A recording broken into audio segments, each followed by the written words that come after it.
Hello student, welcome you to Mohan Sir's classes.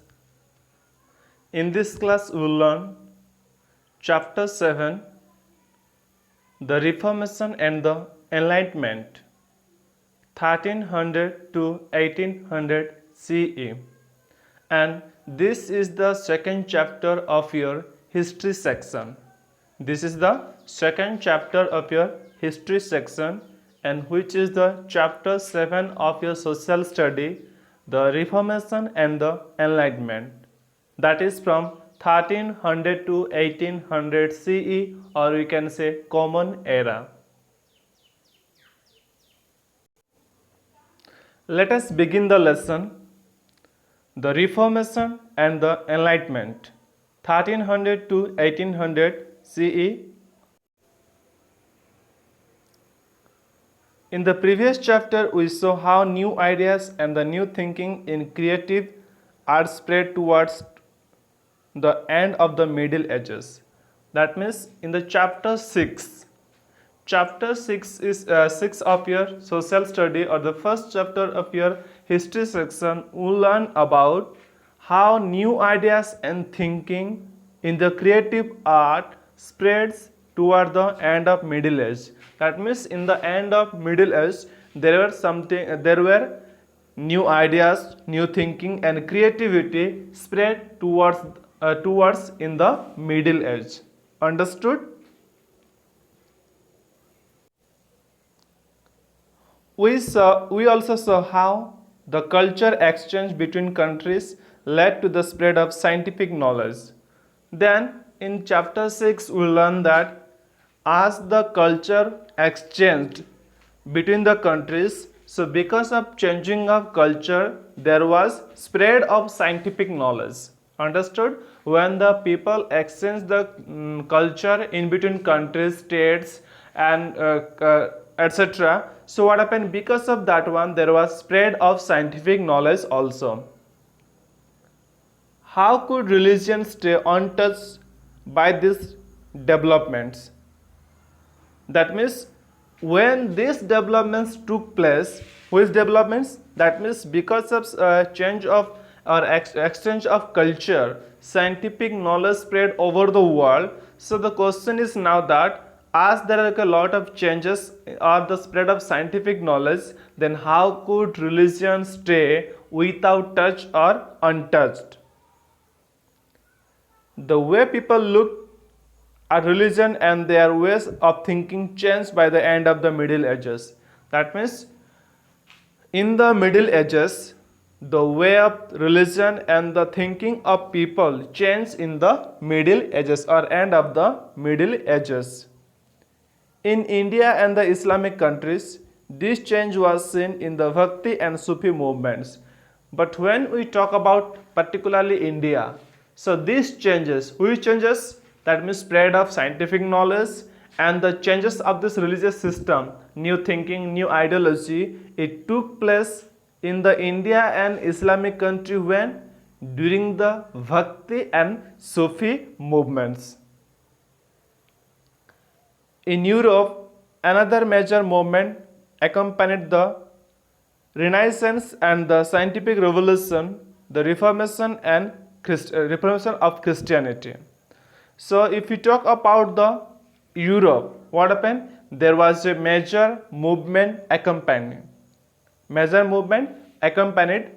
Which one? That was Renaissance and the scientific revolution, or we can say the Reformation of Christianity. When there was a Reformation of Christianity, so it was what? A major movement of this Middle Age.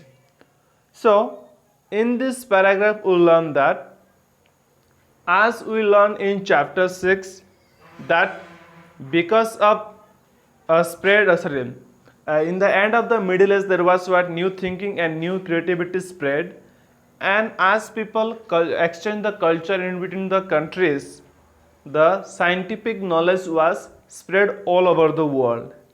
And in this situation, religious also can't be stay without any changing. That means people looked at the religion in the new way of thinking and new creativity. where in the time of or end of Middle Ages. Especially if you think about India and Islamic countries, these changes took place during the Bhakti and Sufi movements. But when you talk about the Europe, there was some major movements. Those are Renaissance and the Scientific Revolution. And it also called what? The Reformation of Christianity. At the conclusion of this transformative process came the Enlightenment, which promote reason, critical thinking and science. But when we come to the conclusion part, the transformative process came to the Enlightenment, and that Enlightenment spread or promoted the reason. That means, what is Enlightenment? That means the knowledge about what? Critical thinking, or a better understanding about the knowledge or about the world. So because of that, what happened? People start thinking critically and they believed in science. Its influence was felt in India as well. As this enlightenment, that means better understanding of knowledge or clear understanding of knowledge, it was also what influenced in India.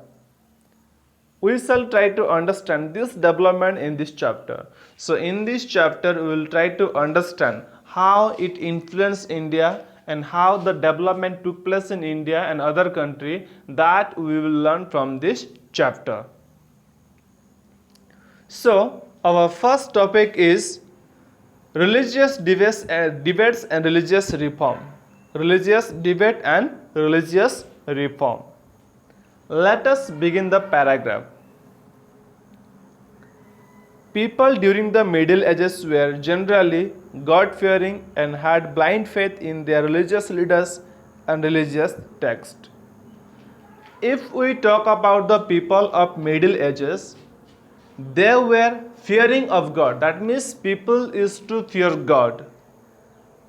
And they had blind faith in their religious leaders and religious text. In chapter 6 also we have learned. Again we are revising here that in the Middle Ages people they were fearing of God, and they were having blind faith on their religious leaders as well as religious textbook. But in the modern age, scientific thinking and logic made them question of their blind faith. So but when we talk about the Middle Ages, what happened? Because of scientific thinking and logic, people made them question their blind faith. That means to their blind faiths, through the help of scientific thinking and logic, people asked question. We shall examine these two statements in this chapter. So in this chapter we will examine these two statements. Which one? That means scientific thinking and logic. So how through the help of scientific thinking and logic people asked question to their blind faith, that these two statements we are going to discuss in this chapter.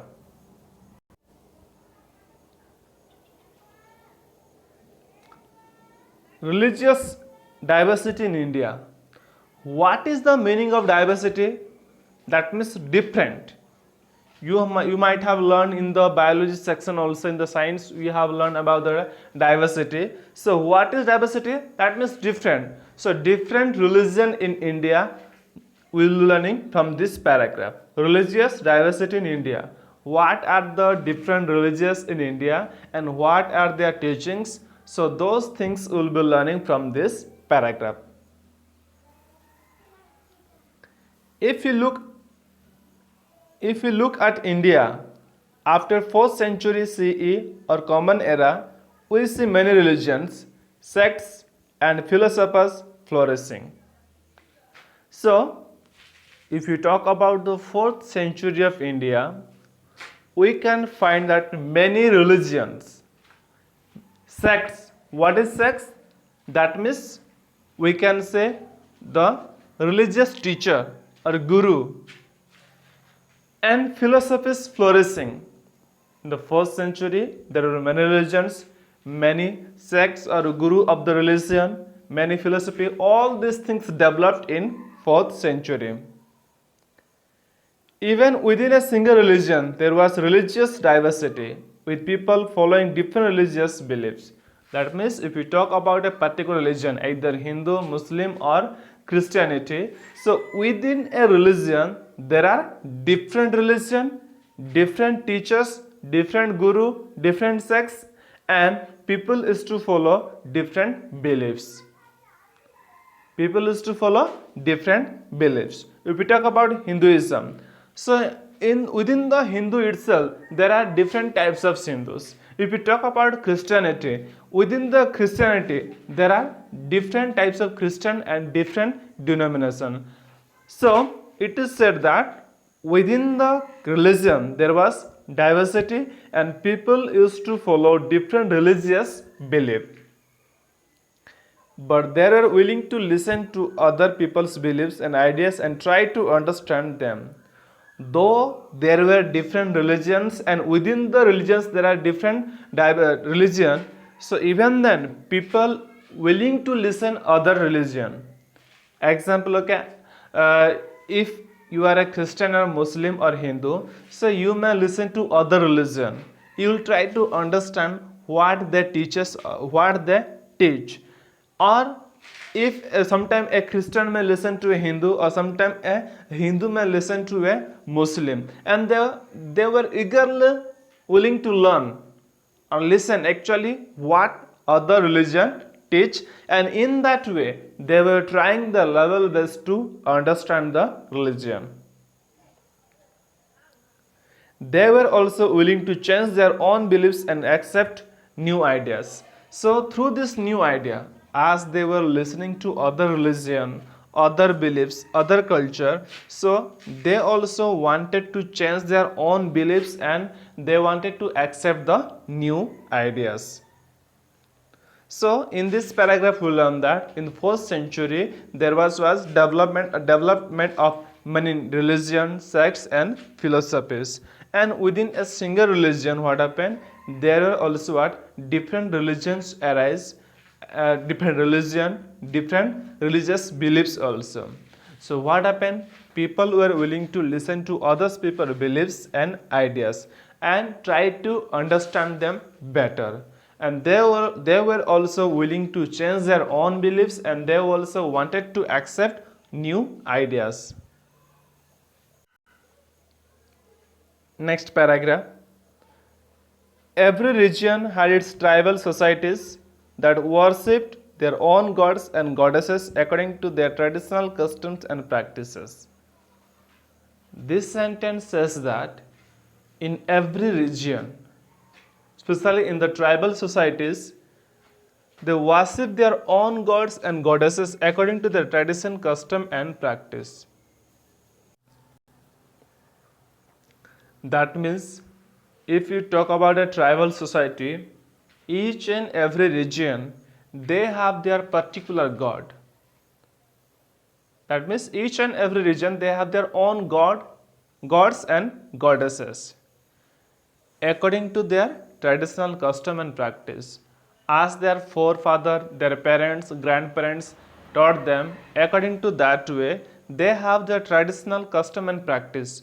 And based on their traditional practice and custom, they have the traditional gods and goddesses based on their region. There were also the followers of the Vedic religion led by the Brahmins. In the tribal societies, they have their own gods and goddesses. In same time what happened, there were also followers of the Vedic religion, and which were led by the Brahmins. But there were different sects in the Vedic region. So if you talk about the Vedic region, there were different sects. That means religious leaders or religious teachers. Some Brahmins accept the Vedas but worship idols of gods instead of observing the Vedic rites. What does this sentence says? This sentence says that some of the Brahmins, they were accepting Vedas. Understood? They accepted Vedas, but they worship idols of gods. What is idols? That means image, or we can say in Hindi, murtis. They used to worship image and murtis of gods instead of observing the Vedic rites. That means instead of following the rules and regulation of the Veda or Vedics, they used to worship images and idols. They worship Shiva, Vishnu and other gods. These Vedic people, they worship whom? Lord Shiva and Lord Vishnu. Some renounce the world and meditate on Brahman. Some renounced. What is renounced? That means they rejected, they denied the world. They reject the world, or they denied the world, and they start doing meditation on Brahman. So, in this paragraph, it is said that in every tribal society or each region of the tribal society, they have their own gods and goddesses, and they used to follow all these things according to their tradition and custom they practice. In same time, there were also followers of the Vedic religion which were led by Brahman. But there were different sects in the Vedic religion. Some Brahmin, they accepted Vedas, but they worship images and idols instead of following the Vedic rites or rules and regulation. These people, they worship Lord Shiva and Lord Vishnu, and some of the people, they renounced the world, or they rejected the world, and they did meditation on Brahman. All these religious people wrote treatise, or we can say book, about their religious belief and debated with each other. All these religious people, that means as we just talked that in every tribal society they were having their different gods and goddesses. Even some of the people, they followed the Vedic religion, they accepted Veda, and they also worshipped images and idols, like they worshipped Lord Shiva, Lord Vishnu. So what happened? These sects or this religious teacher, they wrote treatise. Treatise in the sense books. What were the things were mentioned in that books? About the religious belief. They mentioned the religious beliefs in the treatise, and they also debate with each other. As we learn that there were different religion, different beliefs, different teachers, so they debate or they argue with each other. They taught their disciples their beliefs and religious practices. These sects or this religious teacher or guru, they used to teach or they taught to their disciples. What is the meaning of disciples? Disciples in the sense followers or the student of the sects. So they taught their beliefs and religious practice. The most prominent sects were Vedantis, those who based their religious philosophy on the last sects of Vedas, the Upanishad. Next, Vaisakis and Mimamsakas. So, these were the prominent sects in those days. So, which were the prominent sects? Number 1, Vedantis. Next, Vaisesikas, and third is Mimamsakas. These three were the most prominent sects during the 4th century. Understood? Vedantis, Vaisesikas, Mimamsakas. These were the three prominent sects. So, in this paragraph, we will learn that all the religious people, they wrote their treatise about what? About the religious belief, and they start doing debating with each other. And they taught their disciple or student about their beliefs and religious practice. and prominent among them were Vedantis, Vaisheshikas, Mimamsakas. Next paragraph. The influence of Vedic religion spread. The influence of Vedic religion spread.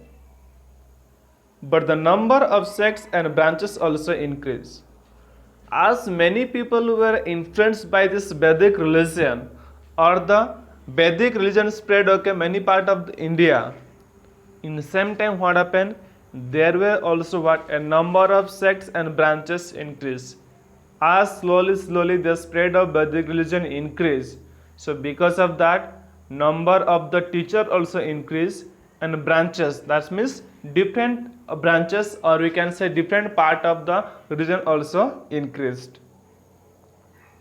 The most influential Vedic scholar and thinker was Adi Shankaracharya, who lived in the 8th century. If we talk about this, the most influence, or which was the person who influenced the most, he was known as what? Adi Shankaracharya, and who lived in the 8th century.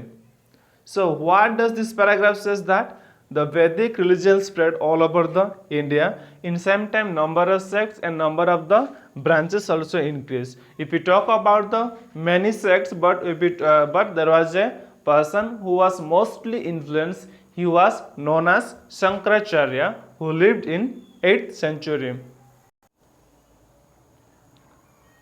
He preached that there was only one final truth, which he called Brahman. According to Shankaracharya, or according to teaching of Shankaracharya, so what is the final truth? There is only one final truth. There is only one final truth, and that is called what? Brahman. To attain the truth, a person had to forsake the world and live a monastic life, contemplating unity with the Brahman. So, what is the teaching of Shankaracharya? He said that to attain truth, that means if a person wants to get truth or to attain truth, he had to forsake the world. What is the meaning of forsake? Forsake in the sense, a person has to forget the world. He has to forget the world and live a monastic life. What is monastic? A sannyasi life. Then he has to be what? He has to be has unity with the Brahman. Understood? Shankaracharya wrote many books to explain his beliefs. Shankaracharya also wrote many books to explain his beliefs. So this paragraph says that Shankaracharya preached that there is only one final truth, and if a person wants to attain truth, then he has to forget the world and he has to follow the sannyasi life, and he has to be unite with the Brahman. And Shankaracharya wrote many books to explain his beliefs.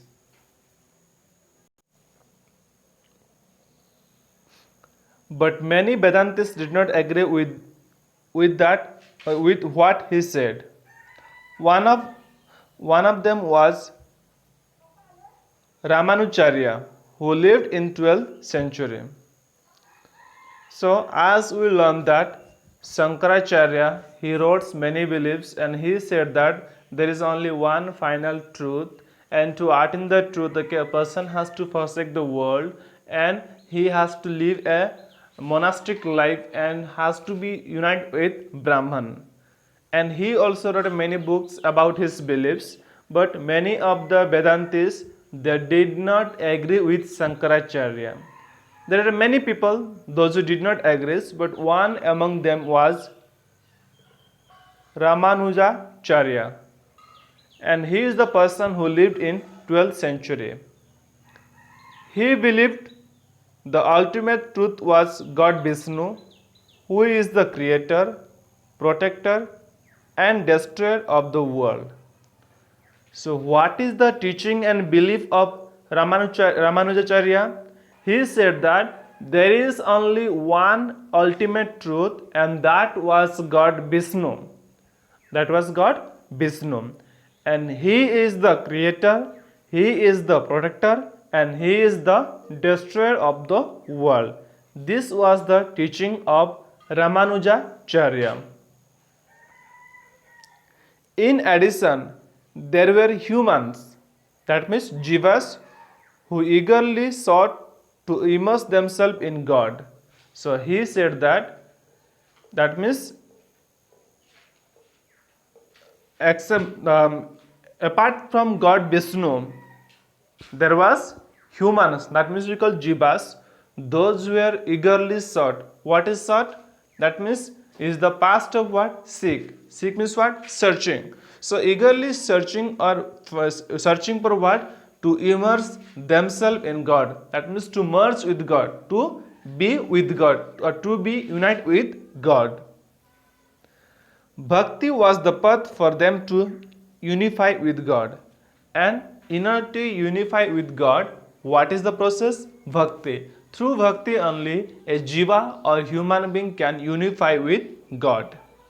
So, in this paragraph it says that there were many Vedantis, those who were not agree with the teaching of Shankaracharya. One among them or prominent among them was Ramanujacharya. He believed that the ultimate truth was God Vishnu, who is the creator, protector, and destroyer of the world. And he also that apart from Lord Vishnu, there is human or we can say jiva, those who are eagerly waiting to immerse themselves in God. That means those are eagerly waiting to unite with God. And he said that if a person want to unite with God, he has to, the way is that bhakti. Through the process of bhakti only, a person can be unite with God. The disciples of these two Vedic philosophers debated the truth of their respective beliefs even as new thinking was taking place.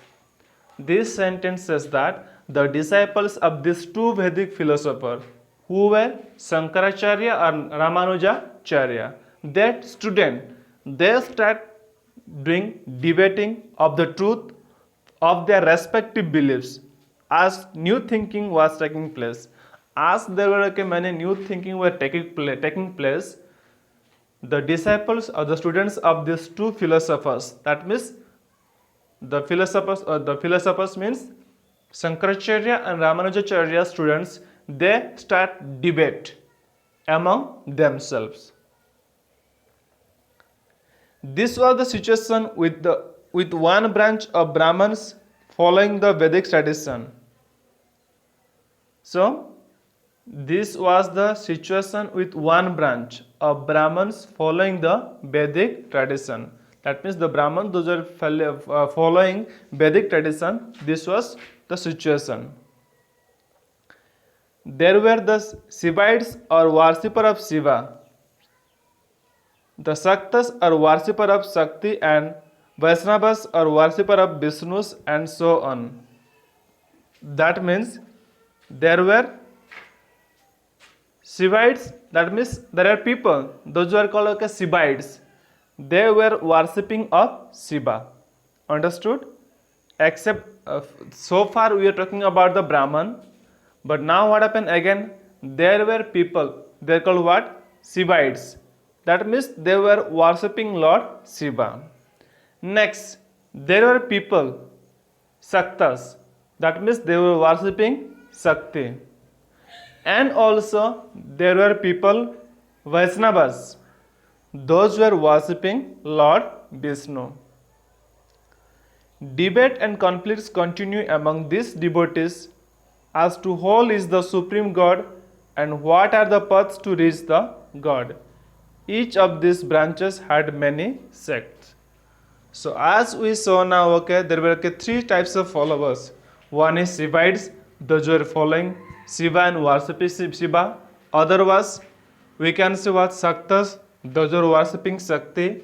And the number third was Vaishnavas, those who are worshipping Vishnus. So there was many debates and many conflict continue among these three devotees, but all of the supreme was God, and What are the path to reach God? What are the path to reach God? Each branches had many sects. As we learn about these three followers or three types of worshippers, so they have many sects in their branches. So in this paragraph we learn that the disciples of these two philosophers, Shankaracharya and Ramanujacharya, they debate their respective beliefs and their new thinking. In that situation, what happened? One branch of Brahmins following the Vedic tradition. In a situation, what happened? Or in that situation, one branch they were following the Brahman. And there were also what Shivites, Shaktas, and Vaishnavas. And this what happened branches, they start debate and conflicts among them, and it was continue for a long time. But all above them, there was a supreme God, and they were trying to find out what was the path to reach God. And each of the branches they have different sects. The rest of the things will be discussed in the second part of the chapter.